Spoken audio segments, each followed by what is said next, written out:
The Seahawks defense has another dominating performance, but the offense falls flat in the red zone, and the Seahawks lose to the Bengals.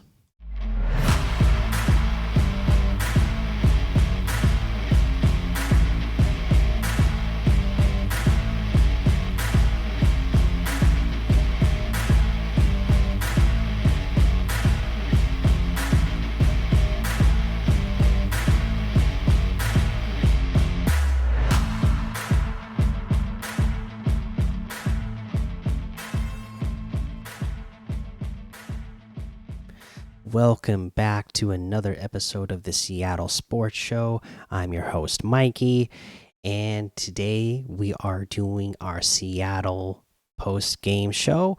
I'm obviously coming a day later than the game actually happened. I wasn't able to record after the game yesterday, but here we are. Here we are to talk after a very disappointing loss. And I was watching the All 22, and now that I've seen some tape on what happened during this game, it's even more disappointing because, on the broadcast version, the defense looked really good, right?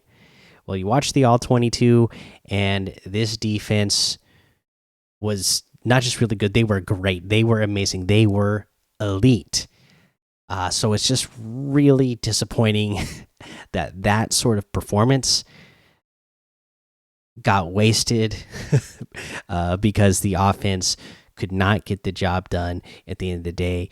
And we lose this one 17-13. So, when I made a prediction, I thought we would win this one 24-21, right? So it was close, just like I thought, and we did keep the Bengals score down, just like I thought. 17 points is a great number to hold a really good offensive team to in today's NFL in 2023. I mean, it's not easy for any team to get points in the NFL these days, right? So to hold a great offensive team to 17, we should win most of those games, and we should have won this game again, which is why it's just that much more disappointing that we lost. So let's kind of talk about why that was. First up, let's pull up the team stats here. So if we're looking at the team stats, we can see that total yards, we had 381 to their 214. We had 7 penalties for 64 yards total, and they had 5 for 43. Time of possession, we had 34 minutes. They had 26 seconds, basically. So we dominated the time of possession, again, because that defense did such a good job of getting their offense off the field and giving our offense more chances. So that's kind of the overlook of what the numbers were at the end of the day. But if we look at kind of what got us to that point, well, it doesn't look good offensively, but we can kind of go through a little bit here. So wow, the story of this game was the fact that we had 3 red zone attempts in the second half that came inside the 10-yard line and ended up with 0 points. On the day, we had 5 red zone trips and just got 10 points out of 5 total red zone trips. Not a good day for Geno Smith efficiency wise. Obviously, you're going to look at the stat line and say, hey, he had a good day. Well, again, it's 2023 NFL. It's not hard to get uh it's not hard to get numbers. But what you need is for a player to perform in in big moments and help team get the win. That's what you need out of a quarterback in 2023. You can look up and down the league, okay, from the very first ranked quarterback to the very last. They're all going to put up numbers, okay? We're not going to say, "Hey, this is the worst quarterback in the league." He's never going to throw for any amount of yards. Well, I guess unless you're like Justin Fields, most weeks, most quarterbacks aren't going to have a problem throwing for 250 yards in the NFL in 2023. Okay, so it's not just about the amount of numbers or the amount of yards you throw for at the end of the day. Quarterback's job is to be efficient on third down, protect the ball, not turning it over, and keeping the offense in rhythm and on time as they should be, getting the ball where it needs to be, when it needs to be there. And Gino was not that type of quarterback today. I mean, honestly, when I watched the game back again, it looked so similar to Russell Wilson the last couple of years here. Gino was holding on the ball too long. And was the offensive line great against the Bengals? No, they were not. But you got to get the ball out of your hand sooner, knowing that you've been going with backups on your offensive line all year long. You're coming up against a good defensive line. You got to get ready to get that ball out quicker. You can't have a game the game where you're holding on to the ball the longest when this is going to be one of the better defensive lines you've come up against. You got to get the ball out faster. You got to make those decisions faster. You know, that's what Gino needed to do in this game. I mean, it wasn't, you hear fans calling into radio shows or on the internet saying like, "Oh, we gotta fire Gino, bench him. Let's get Drew Lock in there." No, whoa, slow it down. It's not. It wasn't that bad. But it wasn't. It was not the kind of performance that makes you think, this team is going to make the next step. If that's the kind of performance we're going to get from the quarterback. So that was the story of the offense, pretty much. Bad day of pass protection, and again for this defense, they just looked better and better and better. They continued to just lock it down when they needed to. They would give up chunks of yards here and there, but when it came time, they locked them down. So you can't complain about the defense in this one or put any blame on the defense in this one. We can pull up some numbers again here. Let's take a look again. Individual players: Geno Smith, 27 for 41. He completed 27 on 41 attempts for 323 yards. 0 touchdowns, 2 interceptions. So again, we got in the red zone 5 times in total in this game. No touchdowns. No from Geno Smith here, and 2 interceptions. You can't do that. You got to protect the ball as the quarterback. Rushing wise, that wasn't really great either. Walker had 19 attempts for 62 yards. 1 touchdown. His long was 21, and Charbonnet just had 2 carries for 5 yards. Not good. And again, it's another game going back, watching the all 22. It's time for Pete to change, it's time for the offensive philosophy to change with the running back situation. They mostly like to just use one running back, and you see so many teams in the NFL using two running backs in different situations. If we're on our own side of the field and you have Kenneth Walker in there, great, do it, because he's the kind of guy that can hit a home run from, he could easily, you could be on your own 5-yard line and you could easily see him breaking one for 95 yards and scoring a touchdown, because he's just got that dynamic sort of elusiveness and athletic ability to and speed to get by everybody if he sees where he needs to go, and if the blocking is there.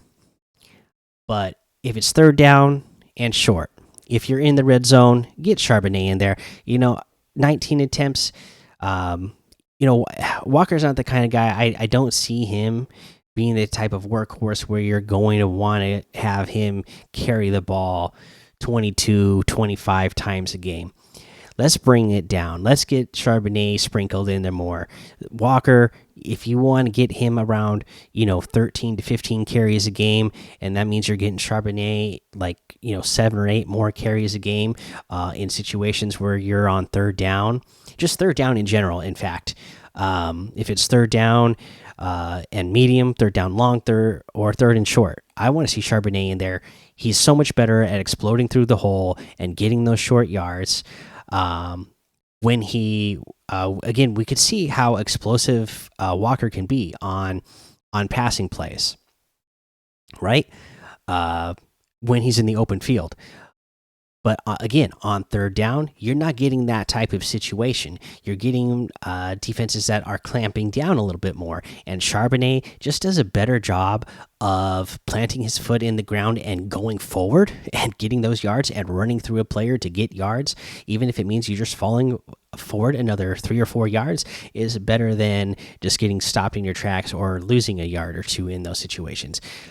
So we got to see Charbonnet worked in there more. You spent a second round pick on him. He's got the he's got the abilities that Walker doesn't have. I mean, it should be a perfect 1-2 punch. Walker has his own unique abilities that Charbonnet doesn't have, and Charbonnet has his unique abilities that Walker doesn't have, and they can really complement each other on a drive. I know there was a couple weeks ago where Charbonnet came in there on a drive.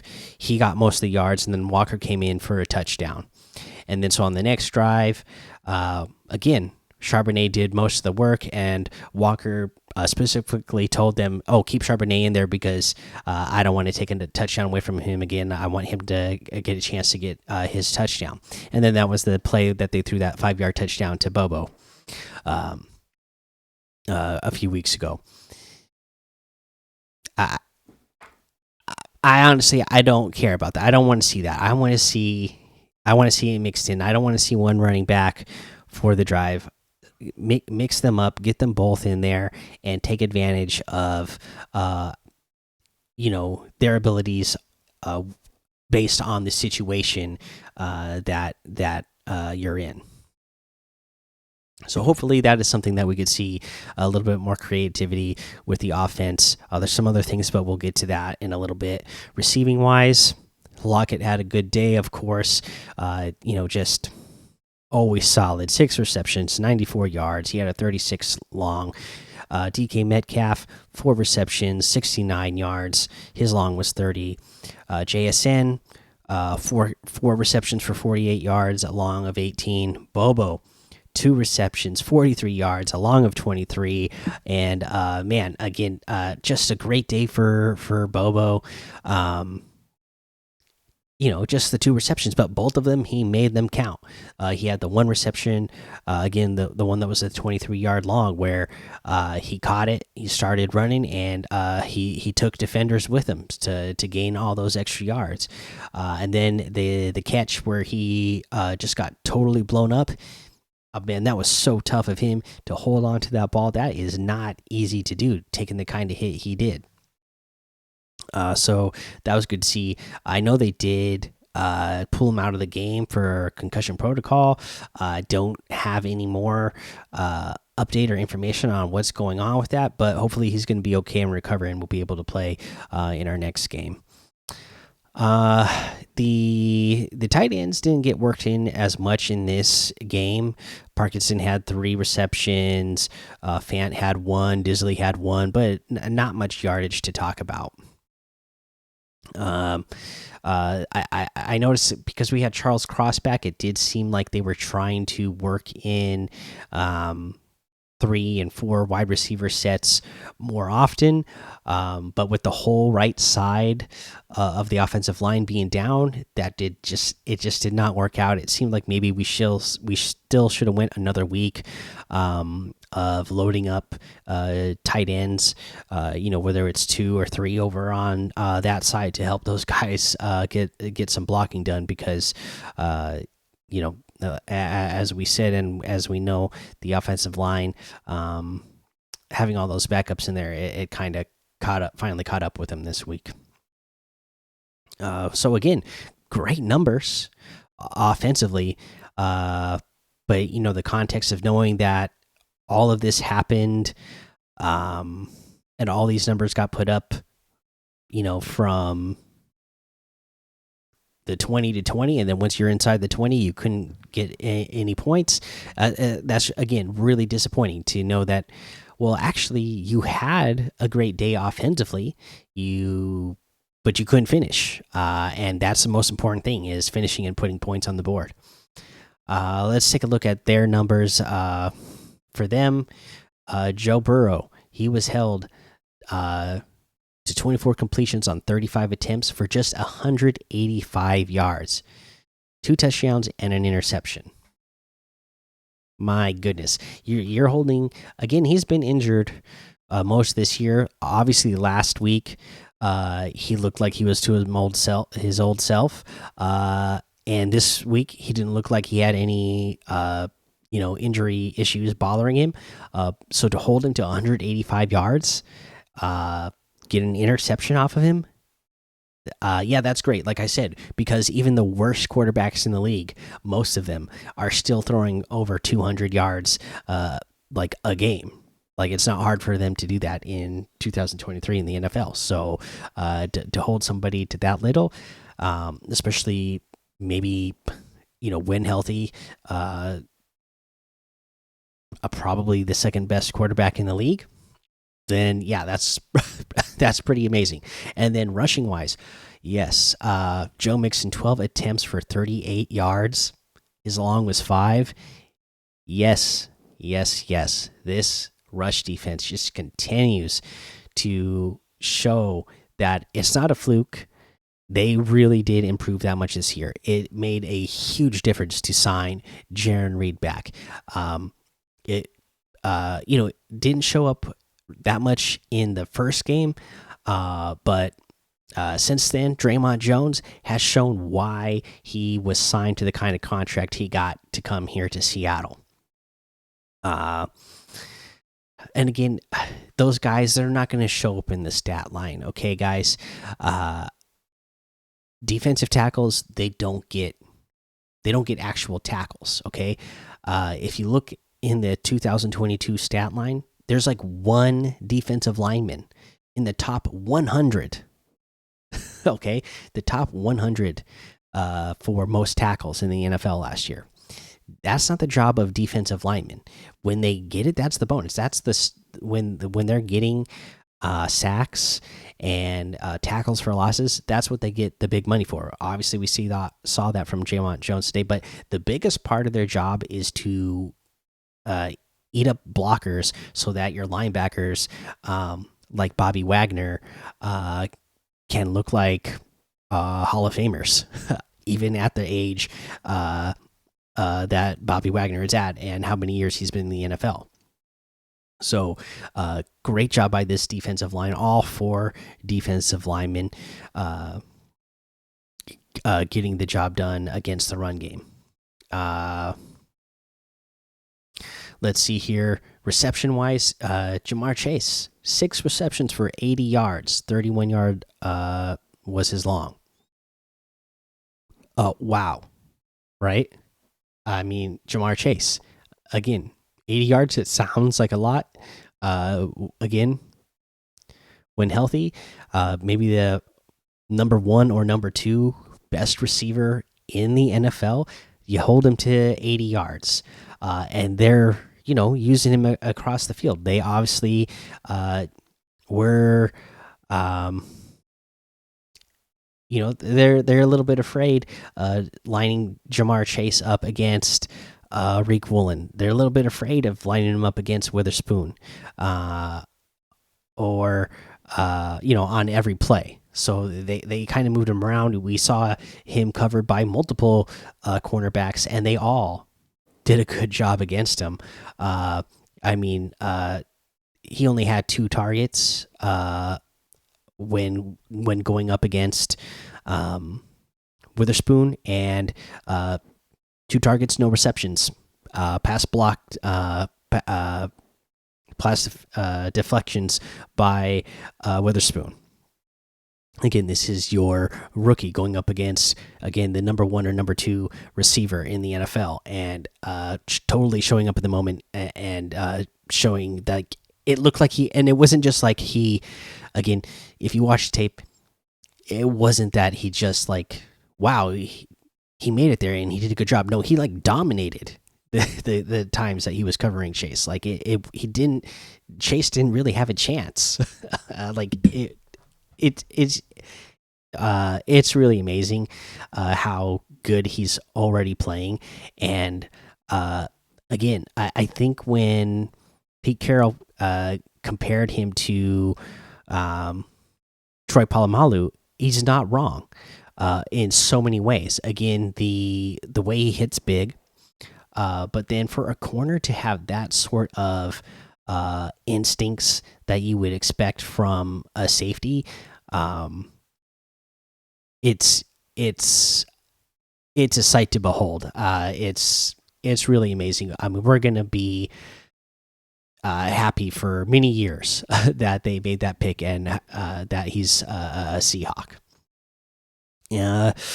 Tyler Boyd had 7 receptions for 38 yards and a touchdown, and that's pretty much what was of note for them receiving wise. They mixed in Joe Mixon and Higgins had a couple of receptions, but again, we held them to 185 yards total passing, so not a lot. Again, defense just doing so amazing here. But again, unfortunately, that's just not the only thing that we have to talk about. It was just that offense, just not getting the job done. I mean, if we look at the drives themselves, I mean, we're looking at Geno Smith getting sacked on the last play before the half. So again, that's a moment where we could have had 3 more points. There's in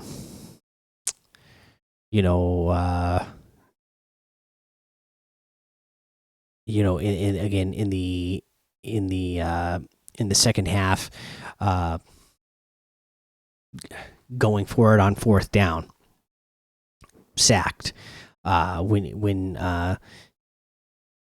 you could have gave your defense another chance to go out and do what they've been doing all game long. Obviously, the last play of the game, Gino just didn't get the ball out in time. Again, yeah, that right side of the line collapsed, but you got to get it out. You got to be ready for that. It's the last play of the game. They're going to be, where it's going to be potentially your last shot in the game. They're going to be coming, so you got to be ready for that.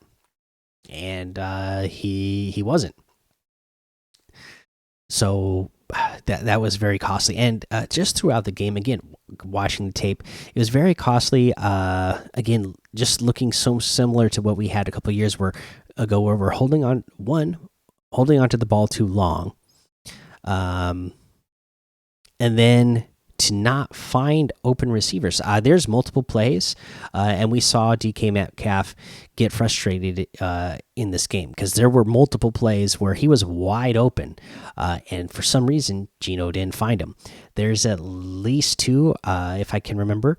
There might have been three plays where JSN wide open. One of them easy touchdown, and Gino just didn't find him. So that's a little bit too similar to what we were seeing a couple years ago, and that kind of play where this team might end up with a good record and get into the playoffs.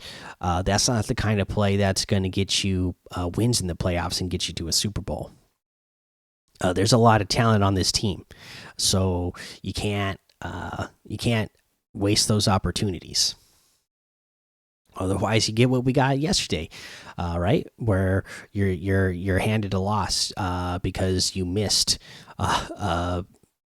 multiple opportunities to score some big chunk touchdowns, and then when you got into the red zone, you're getting sacked or you're throwing interceptions.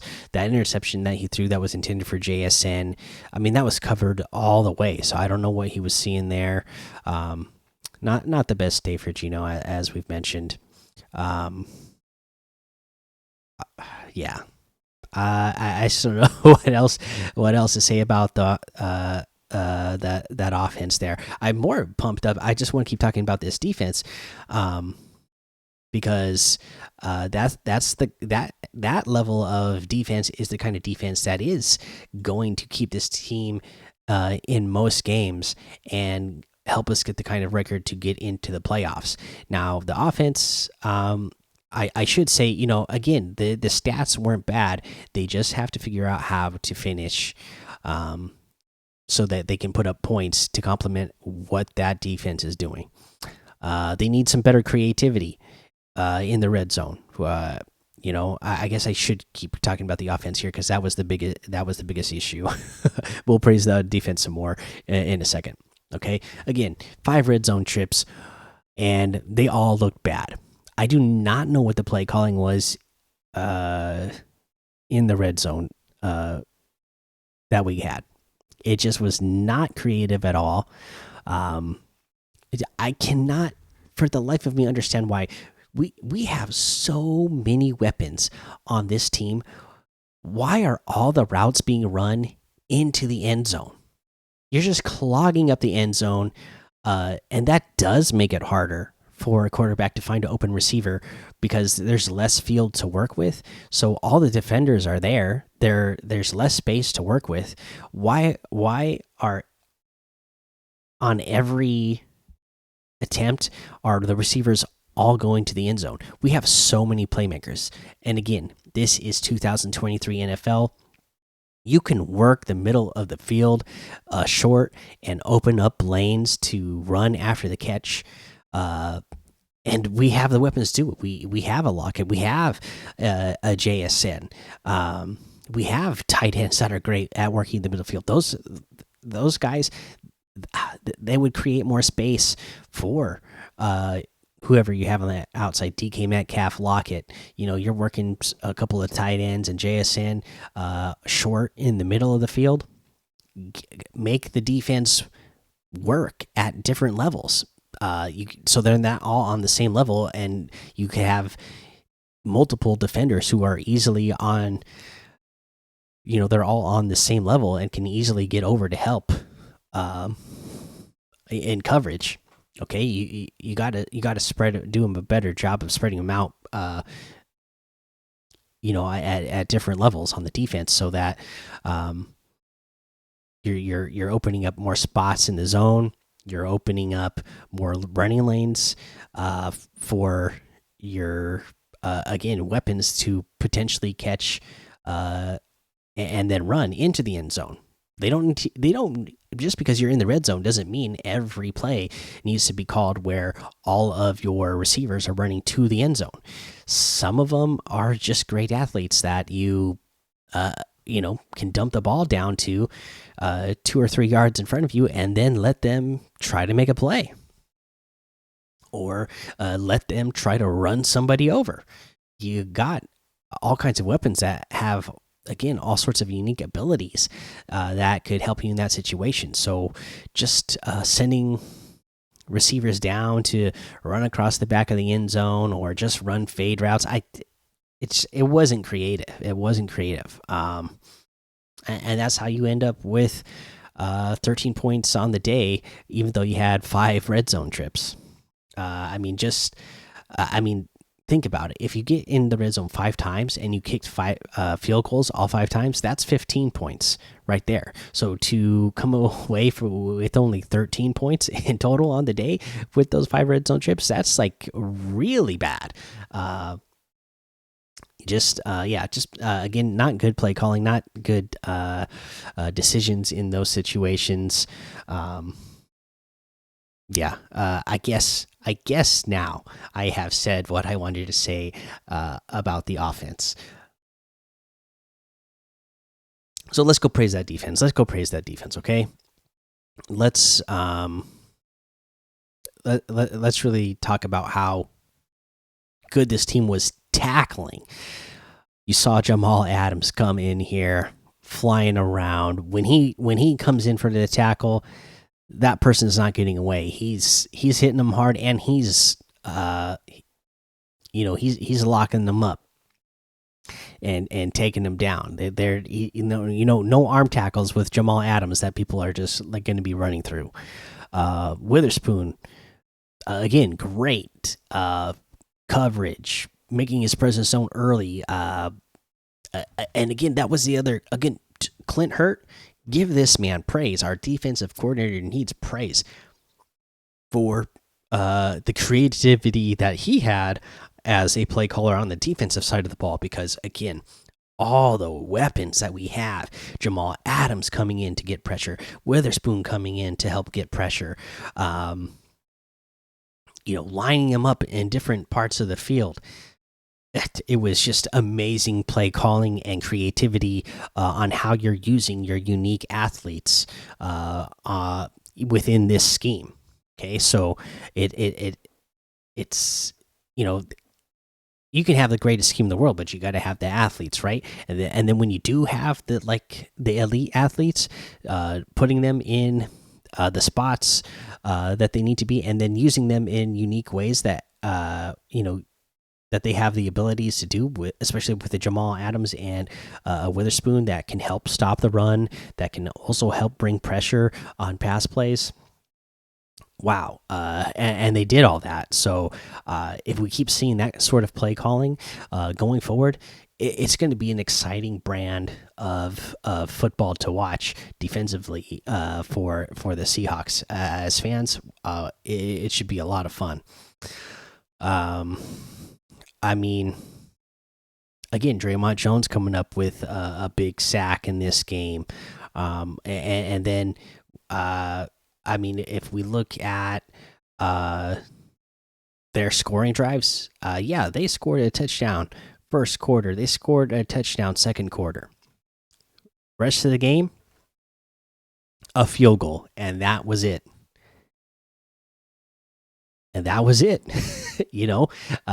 We came out of the game firing on all cylinders, scored a touchdown. Then they did the same thing on their second drive to answer, and then again we ended up giving up another touchdown in the second quarter, but most of it we locked them down. And then to make those adjustments and to hold them to only a field goal in the entirety of the second half is just an amazing performance. I'm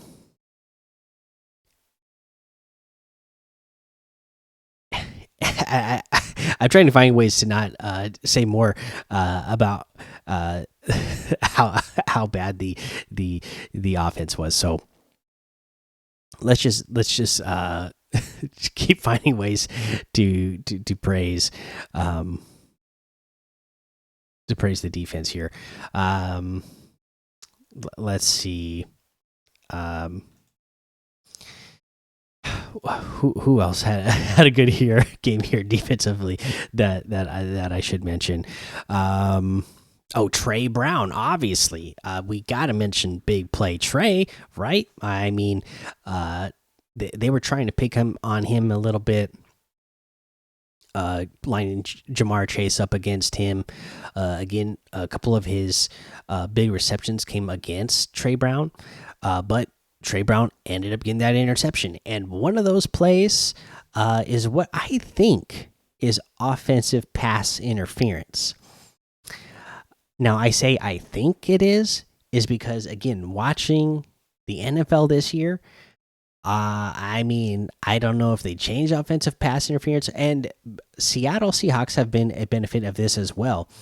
But man, it sure seems like in the NFL now, receivers are just welcome to push off a defender when a pass is being thrown to them, so that they have more room to catch a ball.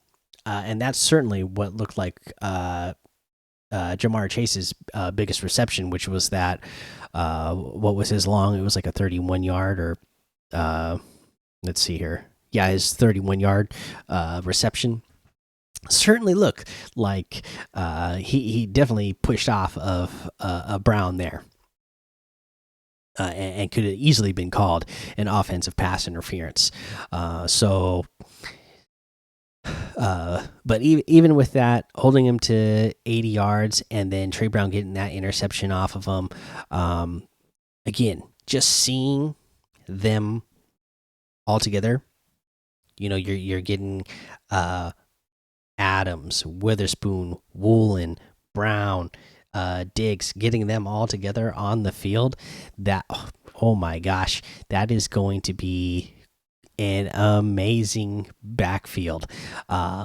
Even Julian Love. Now that you got your corners back that you want, I think when they need to have Julian Love in there, it's not going to look as bad as it did a couple of games early in this season because he'll be playing the position that best suits him and can you can scheme him what he will be able to do best in coverage in running zones and whatnot, right? So again, just really great job by this defense overall. Again, getting pressure. There were times in this game where there wasn't a lot of pressure being generated, but it wasn't like it was all game long. They were getting to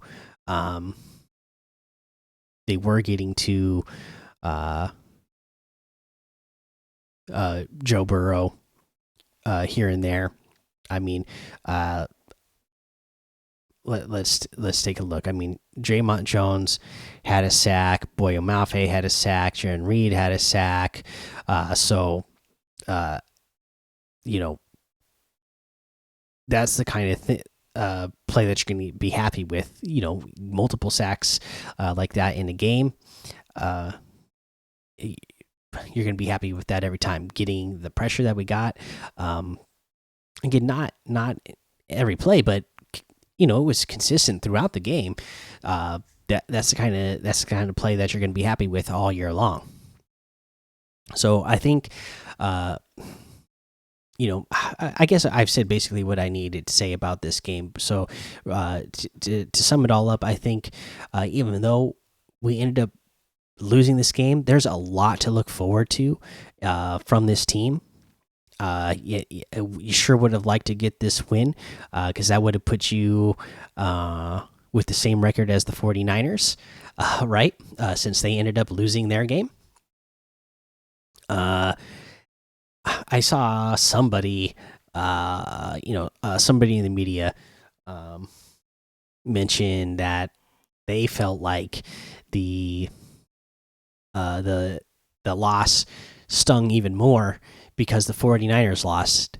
Um, and that meant if we would have won, then we would have tied with them. So I don't, I guess that's not how I think. My thought process is, oh, well, we lost. Well, thank goodness the 49ers lost too, because that keeps them within striking distance. I mean, how do you guys think of it, though? I'd love to hear from you guys in the comments. With with us losing and then the 49ers losing, did that make you feel worse that we lost? Or did it, or when you saw the 49ers lose, did you feel better? I didn't see the 49ers lose and then feel worse. I saw them lose, and because of the 49ers, I'm happy they lost. I'm happy to see them lose at any time. But then, yes, because we lost, I felt better about our loss, because it was like, okay, well, at least they didn't pull away even further from us. So again, let me know in the comments, how did you feel after the 49ers loss? How did it make you feel about our loss? Okay. You know, tough game. I believe in this team still. I think Pete and the offensive coordinator and assistants and players, they're all going to go back and watch the tape this week, and they're going to see just how one-dimensional they were in the red zone, and realize, okay, this is where we need to be pulling out our most creative plays, and designing things that just aren't so one-dimensional and predictable. And I believe they'll get that done, and they'll find a way to get in the end zone more. The Seahawks has been, so far, they have been one of the better offenses this year in the red zone. So I kind of feel like maybe this was a fluke. They're still not good on third down anytime they're in the red zone, and that just made it even worse in this game. But I do believe they can get that cleared up just by simply being more creative in the play calling. So hopefully they make those adjustments, and I'll be looking forward to see what they do next week against. I mean, we're going against the Cardinals. It's a division game, so it's going to be tough. Division games are always tough, but the Cardinals, they're kind of like the get right team in the NFL right now, right? I mean, yeah, they beat the Cowboys, but and they look like they want to fight a little bit in games here and there, but this needs to be the game where we test the type of creativity we can have, and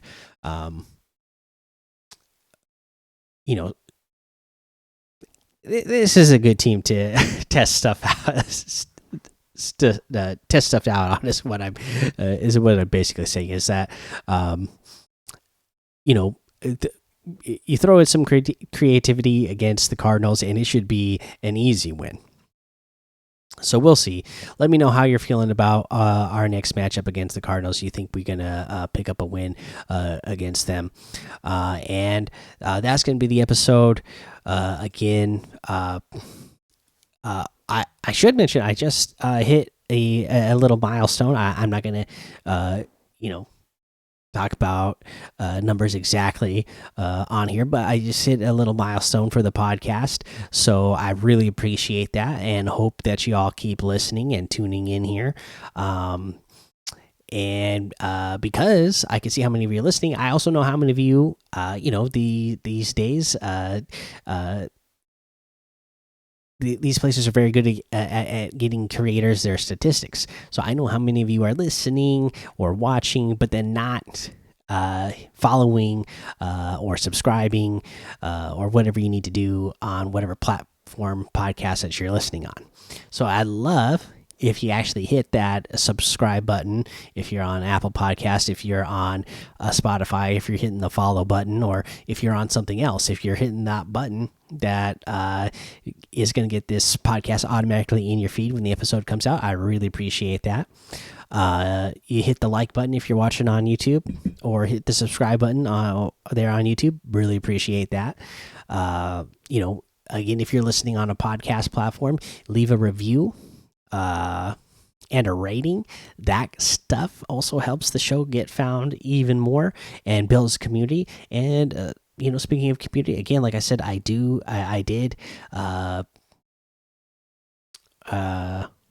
create a Discord server for the Seattle Sports Show community.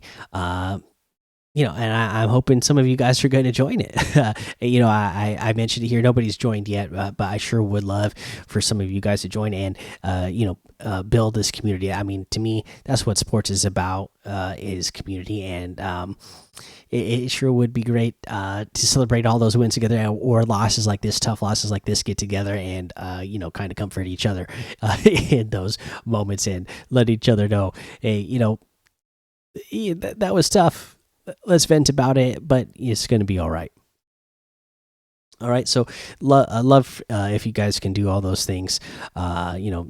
Like, subscribe, and join the community. Really appreciate it. Let's get ready for another game. There'll be another episode of the regular Seattle Sports Show later this week, where we cover all the teams and what was going on this week. We'll have more information about Seahawks injury updates, and what we're going to be looking at when we go up against the Cardinals. So be on the lookout for that. For now, this has been Mikey. Thank you so much for listening to the Seattle Sports Show, where we watch legends awaken and breathe fire. So take cover, because with a sea of sound, you will see us rise to reign supreme and win forever.